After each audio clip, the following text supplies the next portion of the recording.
धर्मेंद्र प्रधान जी पता नहीं इतना लेट क्यों हमें एंटी नेशनल घोषित किए। जनरली तो पहले ही ऐसा हो जाता है। भाजपा के सरकार में अगर कोई भी सरकार से सवाल पूछ ले, जवाबदेही मांग ले, तो वो पाकिस्तानी, एंटी नेशनल, ये तमाम चीज़ें घोषित हो ही जाता है। पर इतने लंबे समय बाद उन्होंने चुप्पी तोड़ी, और भले ही हमें एंटी नेशनल कहने के लिए चुप्पी तोड़ी हो, इसका मतलब ये है कि वो प्रेशर में है, वो प्रेशर ले रहे हैं। और हमें ये भी याद रखना होगा कि ये वही शिक्षा मंत्री हैं कि जब इतने छात्र 16 से ज़्यादा छात्र अभी तक आत्महत्या कर चुके हैं जब से नीट का एग्ज़ाम लीक हुआ, तब उनकी तरफ से ना कोई बयान आता है, ना कोई संवेदना प्रकट की जाती है। जब शिक्षा के क्षेत्र में एक से बड़े एक स्कैम सामने आते हैं, बड़ी बड़ी धांधलियाँ सामने आती हैं, तब भी कोई बयान इनकी तरफ से नहीं आता। देखिए, ये वो लोग बोल रहे हैं धर्मेंद्र प्रधान जी, जो उस शाखा और उस संगठन से निकलकर भारत की राजनीति में आए हैं, जिनका खुद का जो है देश की स्वतंत्रता आंदोलन में कोई योगदान नहीं। वो लोग आज जो है इन देश के युवाओं को, जो देश का भविष्य है, इनको एंटी नेशनल बोल रहे हैं। इनके जो आदर्श, वीर सावरकर जी, जिन्होंने अंग्रेजों से माफ़ी मांगी, अनेकों पत्र उन्होंने उन्हें दिए, ये प्रमाणित है। ये तो वो युवा है जिसको हमारे प्रधानमंत्री ने कहा था विदेशों में जाकर भी, हमारे पास युवा शक्ति बहुत है, हमारे पास युवा शक्ति बहुत है, आइए हमारे यहाँ काम करो। अरे तुम्हारे यहाँ काम क्या करने आएंगे जब आपने युवा शक्ति को बेकार कर दिया।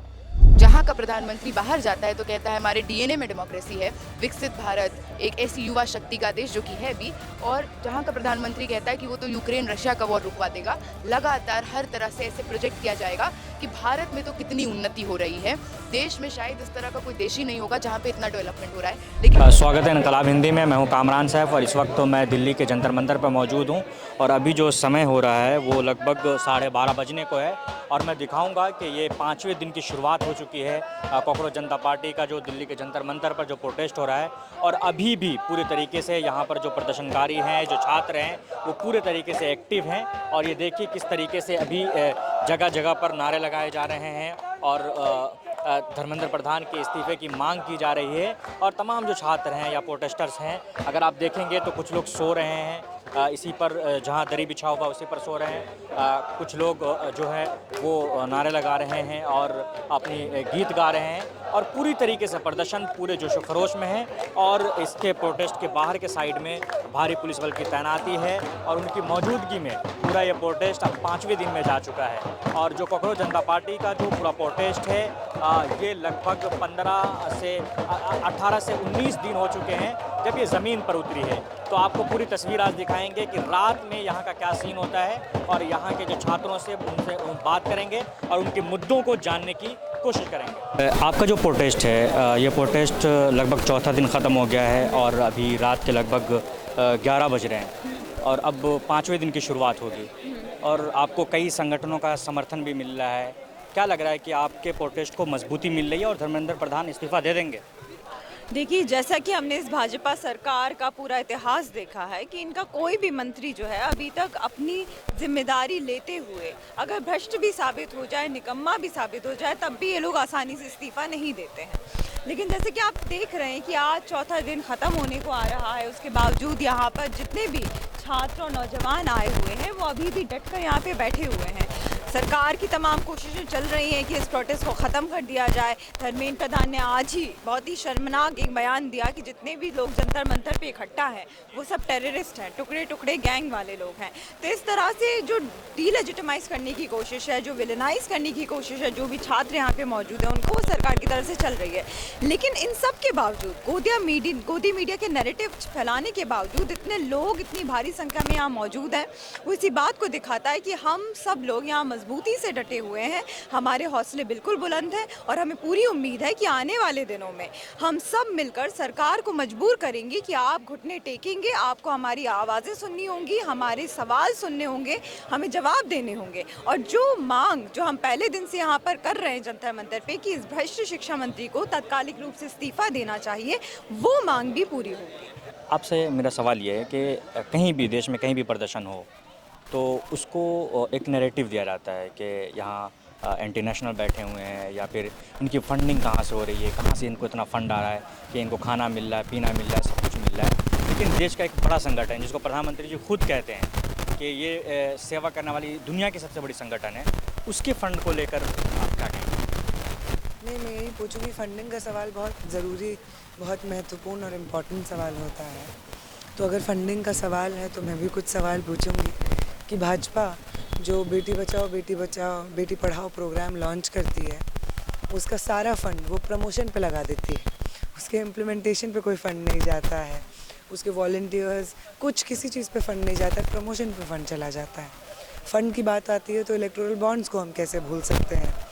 ऐसी चीज़ जिसके माध्यम से बिना नाम रिवील किए इन ट्रांसपेरेंट रूप से कोई भी किसी पॉलिटिकल पार्टी को फ़ंड कर सकता था और किसी पॉलिटिकल पार्टी को अपना पूरा फ़ंड और उसका डिटेल्स जारी करने की कोई ज़रूरत नहीं थी, जिसको फाइनली स्ट्राइक डाउन किया गया। उस इलेक्टोरल बॉन्ड्स के डेटा में निकलता है कि सबसे ज़्यादा फंड भाजपा को मिला। अडानी वो व्यक्ति जो भाजपा शासित राज्यों में पोर्ट बनाने का टेंडर, एयरपोर्ट बनाने का टेंडर, कोल फील्ड्स का, सोलर एनर्जी का, इन तमाम चीज़ों का टेंडर अडानी को दे देते हैं अलग अलग राज्यों में। और अडानी का राइज़ और मोदी का राइज़ तो गुजरात में पैरेलली हुआ है। जैसे जैसे मोदी बड़े बड़े नेता बनते गए, राज्य से राष्ट्रीय स्तर पे आए, वैसे वैसे अडानी भी बढ़ते गए। तो फंडिंग बहुत इम्पॉर्टेंट चीज़ है, लेकिन अगर फंडिंग की बात की जाए और आपको इतनी चिंता है कि यहाँ पे 50-50 रुपए का प्लास्टिक के पैकेट में बिरयानी कहाँ से आ रही है, चाय कैसे मिल जा रही है लोगों को, पानी की बोतलें कौन दे रहा है, इससे ज़्यादा बड़ा सवाल ये है कि भाजपा शासित राज्यों में 5-5, 6-6 मंजिल के भाजपा के जो हेडक्वार्टर्स हैं वो मल्टीप्लाई कैसे होते रहते हैं। सवाल तो ये भी फंडिंग का है। बिना रजिस्टर हुए आरएसएस को इतनी फंडिंग मिलती है कि वो जगह जगह पे, ज़िलों में, ब्लॉक में अपने कार्यालय खोल लेते हैं। इसकी फंडिंग कहाँ से आती है? शिक्षा मंत्री धर्मेंद्र प्रधान का एक बयान आया, आप लोगों को इंटरनेशनल कहा गया है, और जहां जो यहाँ बैठे हुए प्रोटेस्ट कर रहे छात्र या जो भी लोग हैं वो ये उम्मीद कर रहे थे कि हो सकता है कि अब धर्मेंद्र प्रधान कुछ ऐसी बातें कहें या संवेदना कम से कम व्यक्त करें उन छात्रों के बीच जिन्होंने मतलब अपनी जान दे दी है या उन्होंने सुसाइड कर लिया है इस रीनीट परीक्षा को लेकर, लेकिन ऐसा नहीं आया तो डायरेक्ट आप लोगों को इंटरनेशनल कहा गया। सर, इस मुगालते में तो हम बिल्कुल नहीं थे कि वो शिक्षा मंत्री जो 10 सालों में 86 से ज़्यादा पेपर लीक कर चुका है, लगातार साल में 13,000 हमारे साथियों की संस्थागत हत्या किया है, पिछले 37 दिनों में 19 लोगों की जान ली है, वो किसी भी तरह से किसी नेशनल टेलीविज़न, इंटरव्यू, ट्वीट या लेटर के थ्रू कोई संवेदना या किसी तरह की माफ़ी जताएगा, ये हमको कहीं से भी अंदेशा नहीं था और ना हमने इसकी उम्मीद की थी। क्योंकि हम ये जानते हैं, एक देश जो जहाँ का प्रधानमंत्री बाहर जाता है तो कहता है हमारे डीएनए में डेमोक्रेसी है, विकसित भारत एक ऐसी युवा शक्ति का देश जो कि है भी, और जहाँ का प्रधानमंत्री कहता है कि वो तो यूक्रेन रशिया का वॉर रुकवा देगा, लगातार हर तरह से ऐसे प्रोजेक्ट किया जाएगा कि भारत में तो कितनी उन्नति हो रही है, देश में शायद इस तरह का कोई देश ही नहीं होगा जहाँ पे इतना डेवलपमेंट हो रहा है। लेकिन जिस देश की वास्तविकता ये है, ये एक बड़ी आबादी BA MA PhD करके भी बेरोजगार है, एक बड़ी आबादी तो उन शैक्षणिक संस्थानों तक ही नहीं पहुँच पाती जिसके लिए माँ बाप इतना खट खट के पैसा जमा करते हैं, कोचिंग में भेजते हैं, क्योंकि लगातार एक लीक तंत्र के पूरे ढांचे को खड़ा किया गया।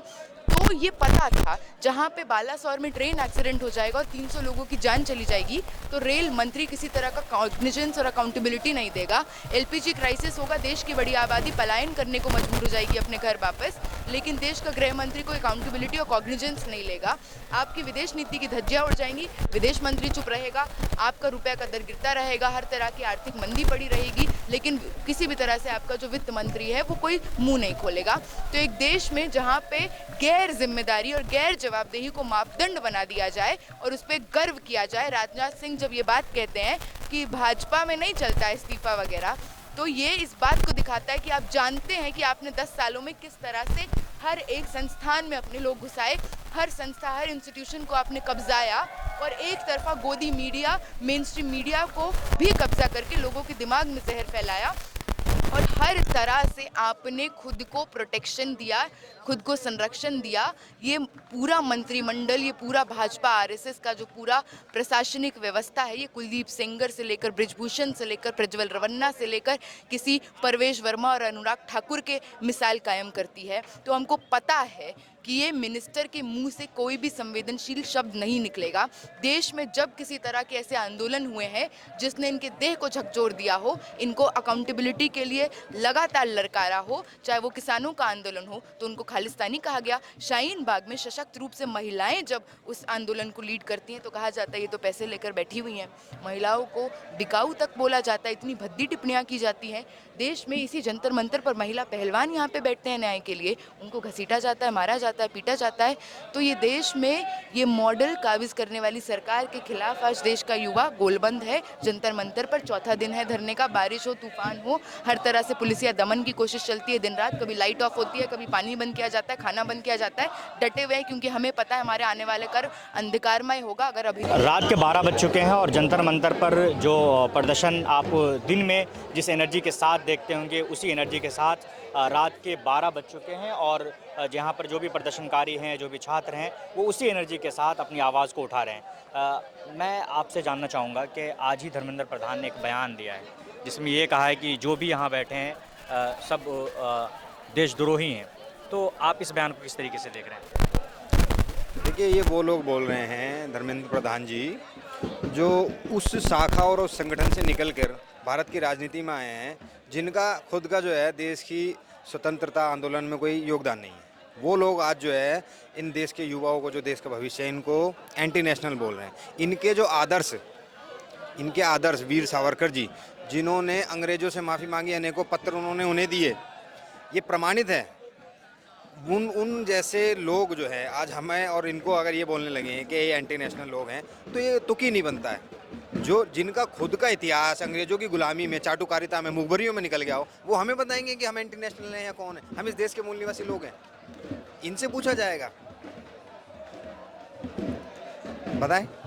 तो आज का जो आपका जो प्रदर्शन है ये 5वें दिन में इंटर कर चुका है, तो लगता है कि आपको धर्मेंद्र प्रधान इस्तीफा देंगे? आपकी पहली जो मांग है वो उनके इस्तीफे की है, उसके बाद क्या आपके मुद्दे हैं? नहीं, देखिए, अभी फ़िलहाल का मुद्दा मौजूदा ये है, ठीक है, क्योंकि हालातों को देखते हुए जहां एक शिक्षा मंत्रालय को मंत्री जी द्वारा बिल्कुल ही सुचारू रूप से चलाया नहीं जाता है, उनके कार्यकाल में रहते हुए उनके ही महकमे के पेपर लीक हो रहे हैं और जब उन पे जांच की चर्चा होने लगती है तो कार्यालय जल जाते हैं। तो अभी तो विषय ये है कि इनको पहले जो है इनका इस्तीफा लिया जाए और उसके बाद जो भी मूलभूत लगेगा भारत के लिए वो सब चीज़ें जारी रहेंगी। आप लोगों ने 15-20 दिनों से लगभग एक ज़बरदस्त दबाव बनाने की कोशिश की है, लेकिन इस बीच धर्मेंद्र प्रधान के बयान को लोग उम्मीद कर रहे थे कि कुछ ना कुछ संवेदना व्यक्त की जाएगी उन छात्रों से रिलेटेड जिन्होंने सुसाइड कर लिया, लेकिन उनका बयान जो है वो ये आया कि आप लोग टेररिस्ट हैं। इसको लेकर क्या? मुझे लगता है कि एक लोकतांत्रिक देश में किसी भी शिक्षा मंत्री की तरफ से इस तरह का बयान आना बहुत ही शर्मनाक बात है। और हमें ये भी याद रखना होगा कि ये वही शिक्षा मंत्री हैं कि जब इतने छात्र 16 से ज़्यादा छात्र अभी तक आत्महत्या कर चुके हैं जब से नीट का एग्ज़ाम लीक हुआ, तब उनकी तरफ से ना कोई बयान आता है, ना कोई संवेदना प्रकट की जाती है।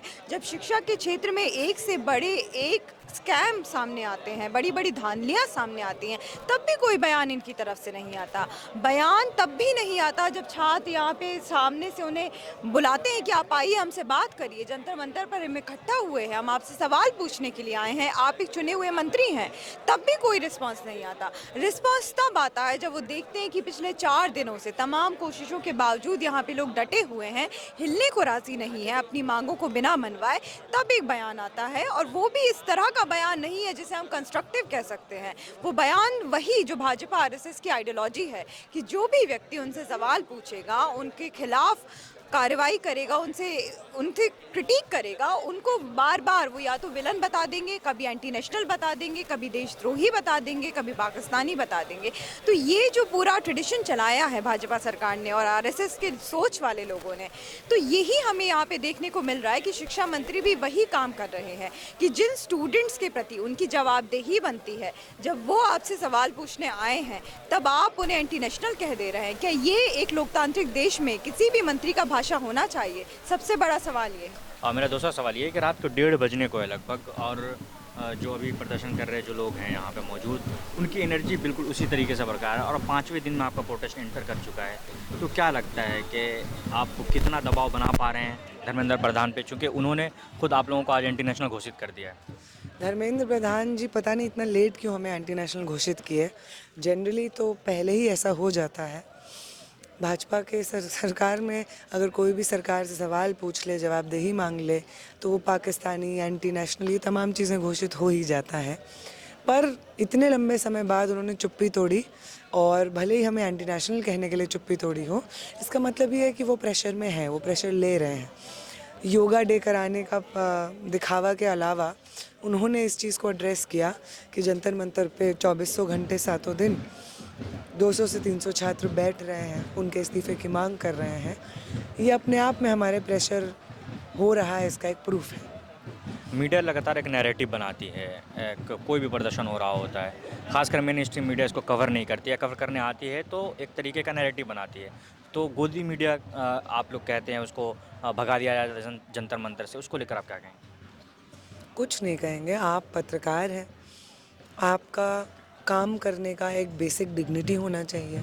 आप अगर सामने वाले से बात कर रहे हैं तो उस बात करने के पीछे ये इंटेंशन नहीं होना चाहिए कि आप उनको निजी रूप से ठेस पहुंचाना चाहते हैं, और जो वीडियो आप फुटेज शूट कर रहे हैं उसको सोशल मीडिया पे चला करके उनका मजाक बढ़ाएंगे या उनके बारे में कोई गलत इन्फॉर्मेशन देंगे। तो इस प्रोटेस्ट में भी जो लोग आ करके जाति के बारे में, धर्म के बारे में, लोगों के कपड़ों के बारे में, पर्सनल निजी चॉइस ऑफ जेंडर के बारे में बात करते हैं, इस इंटेंशन से नहीं कि वहाँ पे जो लोग आए हैं वो अपने आप को कैसे समझते हैं, पेपर लीक से जुड़े हुए उनके शिक्षा के संघर्ष को कैसे समझते हैं, बस इस इंटेंशन से कि वो किसी इंसान के जाति, धर्म और जेंडर को लेकर के मजाक उड़ा करके कितना व्यूज़ प्राप्त कर सकते हैं। ये तो जर्नलिज्म के एथिक्स के विरोध में है। और ऐसे लोग जब इस प्रोटेस्ट में आएंगे, हमारा भी एक उत्तरदायित्व बनता है कि अगर हम एक पब्लिक साइट को ऑक्यूपाई कर रहे हैं, पीसफुली प्रोटेस्ट कर रहे हैं, करोड़ों छात्रों की बात उठा रहे हैं, तो हम एक दूसरे का ध्यान दें, एक दूसरे के we watch out for each other. अगर ऐसे कोई एलिमेंट्स आते हैं उनको पीसफुली यहाँ से एस्कॉर्ट करके पुलिस के हवाले किया जाए, और बस उतना ही हम करते हैं। जो भी हिंसा होती है हमारी तरफ से नहीं होती है, उनकी तरफ से होती है। हम जो भी वार करते हैं वो शाब्दिक वार करते हैं, उनके पास न शब्द है न तर्क है, इसलिए वो हिंसा करते हैं, डंडों का प्रयोग करते हैं। आज जो हुआ वो भी उसी का एक उदाहरण था। धर्मेंद्र प्रधान के आज के बयान से तो ये साफ हो गया है कि इस्तीफा तो दूर की बात, वो अकाउंटेबिलिटी लेने को भी तैयार नहीं है। तो क्या लगता है कि आपका ये प्रोटेस्ट आप कितने दिनों तक लेके जा सकते हैं? जिस मंत्री को कभी ये लगा ही नहीं कि जनता को सर्व करना उसका काम है, आरएसएस के बड़े मंत्रियों का बड़े बड़े मंच पे जाके पैर छू लेना, या जगह जगह घूम करके उड़ीसा, बंगाल, हरियाणा में भाजपा को चुनाव जिताना ही, और भाजपा की तरफ से उनको अवार्ड के रूप में मिला है शिक्षा मंत्रालय। तो जो पॉलिटिकल ऑर्गेनाइजेशन अपना उत्तरदायित्व नहीं समझती है जनता के प्रति, उस पॉलिटिकल ऑर्गेनाइजेशन के कैबिनेट मिनिस्टर्स ऐसे ही होंगे जो समझते नहीं हैं कि शिक्षा मंत्रालय इस देश के करोड़ों नौजवानों और छात्रों की जिम्मेदारी, भविष्य की जिम्मेदारी है उनके कंधों पे, ना कि भाजपा के द्वारा दिया गया अवार्ड है चाटुकारिता का। तो जिस इंसान के जहन में ये सेंस ऑफ रिस्पॉन्सिबिलिटी नहीं है, उस इंसान को अपनी कुर्सी से भी इस्तीफा देना चाहिए।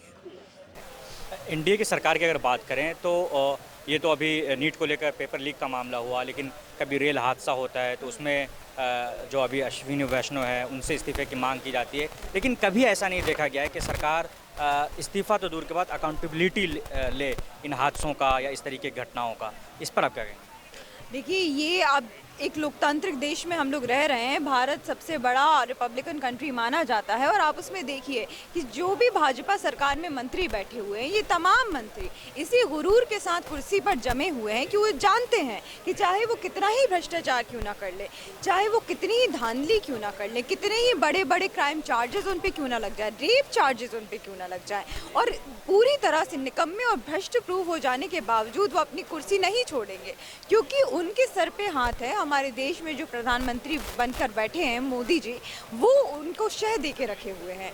तो ये जो ट्रेडिशन चल रहा है, क्योंकि मुझे लगता है एक लोकतांत्रिक देश में बहुत ज़रूरी है कि जिन लोगों का वोट के ज़रिए आप उस सरकार तक पहुँचे हैं, उस मंत्रालय की गद्दी आपको मिली है, अगर वही लोगों के प्रति आपकी जवाबदेही कुछ सुनिश्चित नहीं होगी तो फिर एक लोकतांत्रिक देश को लोकतंत्र कैसे कह सकते हैं हम? तो ये एक बहुत बड़ा मुद्दा है। और भाजपा के मंत्रियों की आदत रही है, जैसा आपने मेंशन किया, कि लगातार रेलवे में भी हम देखते बड़े बड़े हादसे हो जाते हैं, महंगाई चरम सीमा पे है, लेकिन फाइनेंस मिनिस्टर को इतनी सुध नहीं है कि वो आके किसी तरह की बातचीत जनता के बीच में आके कर ले। लगातार किसान आंदोलन कर रहे हैं, लेकिन कृषि मंत्री को ये बिल्कुल भी फुर्सत नहीं कि वो जाके उनसे बात कर ले। मजदूर यूनियन जो लगातार प्रोटेस्ट कर रहे हैं, छात्र प्रोटेस्ट कर रहे हैं, लेकिन बात वही है कि सरकार ये समझती है कि लोकतांत्रिक देश में रह के भी वो तानाशाही चला लेगी, और तानाशाही चला ही रही है। नए नए कानून लाए जाते हैं, लेकिन जिन लोगों के लिए वो कानून लाए जाते हैं उनसे उनका कभी ओपिनियन नहीं पूछा जाता, उनकी राय नहीं मांगी जाती। तो ये जो पूरा ट्रेडिशन चल रहा है, आज जब हम जंतर मंतर पे इकट्ठा है तो हम ये भी सोच रहे हैं कि ये ट्रेडिशन अब ख़त्म होना होगा। इस देश में ये आइडिया को मजबूती से इस्टेब्लिश करना होगा कि अगर कोई मंत्री अपना काम, जिस काम को करने के लिए उसे इस मंत्रालय को भेजा गया है, वो अगर नहीं कर पा रहा है तो उसे उसकी गद्दी छोड़नी होगी, उसे जवाबदेही देनी होगी। क्या नाम है आपका? मेरे प्यारे भारतवासियों, मैं हंस भूटानी आपके सामने बोल रहा हूँ। ये शरीफ आदमी दोनों मेरा इंटरव्यू ले रहे हैं, आपको मेरे बारे में कुछ जानकारी देंगे तो मैं इनको जो पूछेंगे मैं बताऊंगा। कहाँ से आए आप? हिंदुस्तान से। हिंदुस्तान के किस जगह से? दिल्ली है हिंदुस्तान, दिल्ली है दिल हिंदुस्तान का। तो आपको पता है ये जो प्रोटेस्ट चल रहा है कॉकरोच जनता पार्टी, जिसमें छात्रों की हितों की बात और धर्मेंद्र प्रधान जो कि यहाँ के शिक्षा मंत्री, उनके इस्तीफे की बात हो रही अरे है। बाबूजी, इस्तीफा तो रख दो एक तरफ, ये कॉकरोच पार्टी नहीं है। एक भैंसों को जब जोड़ में जाती है, जोड़ जानते हो जिसको तालाब कहते हैं, नहाने जाती है तो वहाँ एक चिच्चड़ होता है, वो तब तक नहीं छोड़ता जब तक वो मर नहीं जाता। एक होता है मकौड़ा, वो जिसको पकड़ लेता है जब तक नहीं छोड़ता जब तक वो मर नहीं जाता। ये तो वो युवा है जिसको हमारे प्रधानमंत्री ने कहा था विदेशों में जाकर भी, हमारे पास युवा शक्ति बहुत है, हमारे पास युवा शक्ति बहुत है, आइए हमारे यहाँ काम करो। अरे तुम्हारे यहाँ काम क्या करने आएंगे जब आपने युवा शक्ति को बेकार कर दिया, उनके पेपर लीक कर दिए। भाई आप तो इन युवा शक्ति को अच्छा कह रहे थे, तो अब क्या ये बेकार हो गए? भाई मुझे तो समझ में नहीं आता। फिर वो जाके औरतों के जैसे 10-10 हज़ार रुपये दिए बिहार में, फिर औरतों में जाके बोला था मुझे लोगों ने गाली दी, अब मेरी माँ चली गई, उसका क्या कसूर था गाली दी। फिर कल को इनको भी कहोगे इन्होंने मुझे गाली दी, अरे ये तो बच्चे नालायक है, ये तो गाली देंगे, अभी तो कुछ भी नहीं कहा इन्होंने। मेरा आपसे नर्म निवेदन है, संसद भंग करो, दोबारा चुनाव करो, क्योंकि जब तक चेले हैं तो गुरु है, जब चेले नहीं तो गुरु कहाँ से होगा? धीरे धीरे सब आपसे भाग जाएंगे, फिर आप क्या करोगे? फिर नाले में से गैस निकाल के पकौड़े बनाने शुरू कर देना आप। आपके इस प्रोटेस्ट को बदनाम करने के लिए या ख़त्म करने के लिए तरह तरह की साजिश की जा रही है, चाहे मेन स्ट्रीम के ज़रिए नैरेटिव फैलाना हो, इन्फ्लुएंसर्स के ज़रिए नैरेटिव फैलाना हो, या हो सकता है मुमकिन है कि आपके ऊपर लाठीचार्ज भी हो, या किसी भी तरीके का हथकंडा अपनाया जा सकता है। तो कितनी एनर्जी है आप लोगों में और कितनी लंबी लड़ाई लड़ने का सोच रहे हैं आप? बिल्कुल, हम जब यहाँ पे इतने लोग इकट्ठा हुए हैं, सब एक दूसरे का हौसला बढ़ाने का काम कर रहे हैं, सब एक दूसरे को मजबूती दे रहे हैं, और हमें पूरी उम्मीद है कि आने वाले दिनों में सरकार को मजबूर होना होगा और हमारी मांगों को सुनना होगा। हालांकि हम ये भी जानते हैं कि भाजपा सरकार के पिछले दौर में हमने देखा ही है, पिछले कई सालों से हम देख रहे हैं कि जब भी कोई आंदोलन आता है, जब भी लोग सड़कों पर उतरकर सरकार से तीखे सवाल पूछते हैं, उनकी आंखों में आंखें डालकर उनसे जवाब मांगते हैं, तो हमेशा से उन आंदोलनों को ख़त्म करने की तमाम तरह से साजिशें की जाती हैं। जंतर मंतर में आज हम बैठे हुए हैं, आप देखिए कि पहले दिन से लगातार हर तरह से थ्रेटन किया जा रहा था। जब 6 तारीख को पहले दिन प्रोटेस्ट का कॉल दिया जाता है जंतर मंतर पे, तो जितने भी छात्र संगठन के लोग हैं, जितने भी स्टूडेंट एक्टिविस्ट हैं, पुलिस उनको कॉल कर करके पूछती है कि क्या आप कल जा रहे हैं, और अगर जा रहे हैं तो मत जाइए या आपको कैंपस से ही डिटेन कर लेंगे। बहुत सारे हमारे साथी ऐसे हैं जिनके कमरों तक पुलिस जाती है और उनको हाउस अरेस्ट करने की धमकी देके आती है। तो ये तरीका हमेशा से अपनाया गया है। जंतर मंतर पे भी हमने देखा कि पिछले दिनों में कई बार बिजली काट दी जा रही है, कभी पानी रोक दिया जा रहा है, तो इस तरह के तमाम हथकंडे अपनाए जा रहे हैं। और जो गोदी मीडिया नैरेटिव फैला रही है कि लोग नहीं आ रहे हैं तो मूवमेंट चल नहीं रहा है, तो चीज़ें ठप्प चल रही हैं यहाँ पे, तो ये तमाम नैरेटिव गोदी मीडिया के द्वारा भी फैलाया जा रहा है। सरकार पुलिस के माध्यम से तमाम तरह से दमन करने की भी लगातार कोशिशें कर रही है, लेकिन चूंकि यहाँ पे भारी संख्या में लोग मौजूद हैं, तो जैसा कि हम बोलते हैं कि एकता में शक्ति होती है, तो आज हम उसका एग्जाम्पल एग्जाम्पल जंतर मंतर से देख पा रहे हैं, क्योंकि इतनी संख्या में लोग हैं तो पुलिस भी डर रही है कि वो हमें आके यहाँ से खदेड़ नहीं सकती। और वो ये भी जानते हैं कि अगर हम यहाँ पर बैठे हुए हैं तो हम पूरी तैयारी से बैठे हुए हैं, पूरी हौसले के साथ बैठे हुए हैं कि चाहे आप हमें डिटेन करें, चाहे आप हमें अरेस्ट करें, हमारे साथियों को जेल में डालें, लेकिन तब भी ये मत समझिएगा कि ये सब कर लेने से आप संघर्ष को, आंदोलन को ख़त्म कर देंगे। अगर एक भी व्यक्ति को आप जंतर मंतर से उठाते हैं तो उसकी जगह पूरे देश भर से, अलग अलग हिस्सों से और हज़ार से हज़ार छात्र उसकी जगह पे यहाँ पे आएंगे और उस आंदोलन को आगे बढ़ाने का काम करेंगे। सरकारी सिस्टम का एक हथकंडा बहुत फेमस है कि कोई भी मूवमेंट चलता है या कोई भी प्रोटेस्ट चलता है तो उसमें ये कह देना कि फंडिंग कहीं और से हो रही है, चाहे वो किसान आंदोलन हो, चाहे जंतर मंतर पे हो, या स्टूडेंट का प्रोटेस्ट हो, या शाहीन बाग प्रोटेस्ट हो, इस तरह कितने भी आंदोलन हुए हैं। तो ये क्या है, इसका नहीं लगता है कि सरकार को अब कोई दूसरा हथकंडा अपनाना चाहिए, पुराना हो चुका है? बिल्कुल, ये बहुत पुराना हो चुका है। इस देश की जनता इस बात को समझ चुकी है कि ये तमाम नैरेटिव कि चाइना से फंडिंग है, कभी रशिया से फंडिंग है, कभी पाकिस्तान से फंडिंग है, ये तमाम तरह के नैरेटिव मात्र इसलिए फैलाए जाते हैं कि कैसे भी देशवासियों की नज़र में इस तरह के प्रोटेस्ट को डीलेजिटिमाइज किया जा सके। लेकिन आज जब हम यहाँ खड़े हुए हैं तो हम ये सवाल पूछते हैं कि जो भाजपा की सरकार बंगाल में जाके इतने मंत्रियों को खरीदती है, अलग अलग राज्यों में जाके इतने मंत्रियों को 50-50 करोड़ में खरीद रही है, तो पहले उनको जवाब देना होगा कि आपको कहां से फंडिंग इतनी आ रही है कि आप इतनी बड़ी रकम चुकाकर जो है सरकारी गिराने की कोशिश कर रहे हैं, कहीं किसी मंत्री को खरीद रहे हैं, कहीं किसी और दूसरे मंत्री को खरीद रहे हैं। तो आप पहले जवाब दीजिए। और दूसरी बात, अगर आप पूरा डेटा निकाल के देखेंगे तो पिछली रिपोर्टों को खंगाल के देखिए कि भाजपा सरकार एक ऐसी, भाजपा की पार्टी ऐसी पार्टी है कि जिसको सबसे ज़्यादा फंडिंग आती है पूंजीपतियों के द्वारा। जो विदेशों में बसे हुए लोग भी इनको सबसे ज़्यादा फंडिंग देते हैं। और हम यहाँ पर जो इकट्ठा हुए हैं, जो हमारी पानी की व्यवस्था हो रही है, जो हमारे खाने की व्यवस्था हो रही है, ये पूरी चीज़ें पब्लिक फंडेड चीज़ें हैं। कभी हमारे सिख भाई आके हमें लंगर खिला रहे हैं, कभी हमारे मुसलमान भाई आके हमें लंगर खिला रहे हैं। तो ये मूवमेंट जो आप देख सकते हैं कि एक बेसिक सा टेंट लगा हुआ है, बेसिक सी दरी बिछी हुई है, इसको आप अगर ये कह देना चाह रहे हैं कि बाहर से फंडिंग आई है, तो जो आप बड़े बड़े कार्यक्रम करवा रहे हैं, बड़े बड़े स्टेज लगा के कार्यक्रम कर रहे हैं, पूरे देश में भ्रष्टाचार फैला रहे हैं, बड़ी बड़ी इमारतें बना रहे हैं, आपके मंत्री इतने जल्दी इतने अमीर हो जाते हैं, तो आप पहले जवाब दीजिए कि आपकी फंडिंग कहाँ से आती है, आरएसएस की फंडिंग कहाँ से आती है, भाजपा की फंडिंग कहाँ से आती है और मोदी जी की फंडिंग कहाँ से आती है। भाई यही फ़र्क रहेगा। जब भी कोई आंदोलन होता है, चाहे किसान आंदोलन हो, शाहीन बाग आंदोलन हो, या यहाँ छात्रों का आंदोलन हो, उसको ये कहा जाता है कि ये लोग देशद्रोही हैं, इनकी फंडिंग कहीं और से होती है। अरे भैया, देशद्रोही नहीं कहेगा तो वो फिर राज कैसे करेगा? अब वो लद्दाख वाले को बंद कर दिया, फिर कल को दूसरे को बंद कर दिया, उसको बंद कर दिया। ये तो इनका धंधा है। मैं भी आरएसएस से हूँ, इनको लाने वाला भी मैं हूँ, मोदी को, शाह को लाने वाला मैं हूँ। मेरे पास मोहन भागवत जी आए थे 2013 में, इकट्ठे बैठ के खाना खाया था। मोहन भागवत ने कहा था 2014 में कौन? मैंने क्या चाहते हो आप? कहते हैं मंदिर चाहते हैं और आरएसएस के बड़े बड़े महल चाहते हैं। मैंने कहा भैया, दो आदमी पकड़ लो, जो बदनाम होंगे वही नाम करेंगे। वो तो एक गाना भी है, जो बदनाम हो तो नाम कैसे होगा? चाहे अच्छा हो या बुरा हो, कुछ तो करेंगे। तो कॉकरोच जनता पार्टी का जो पूरा प्रोटेस्ट है, हमने जंतर मंतर से उसको तस्वीर दिखाने की कोशिश की, और जो तमाम यहाँ प्रोटेस्ट करने वाले छात्र हैं, हमने उनसे बात करने की कोशिश की और उनके क्या मुद्दे हैं, और अब तक उनका जो प्रोटेस्ट 5वें दिन में इंटर कर चुका है, और अभी तक की जो तस्वीर है वो आपने हमारे कैमरे से देखा है कि किस तरीके की तस्वीर है। और अब भी पूरे के जो भी छात्र करने वाले, जो प्रोटेस्ट करने वाले जो छात्र हैं, वो पूरी तरीके से सक्रिय हैं, और उनका ये कहना है कि ये प्रोटेस्ट आगे कई दिनों तक जा सकता है, जब तक कि धर्मेंद्र प्रधान इस्तीफ़ा नहीं दे देंगे। तो आप देख रहे थे इनकलाब हिंदी, मैं कामरान साहब, कैमरे के पीछे साहिब आलम। धन्यवाद।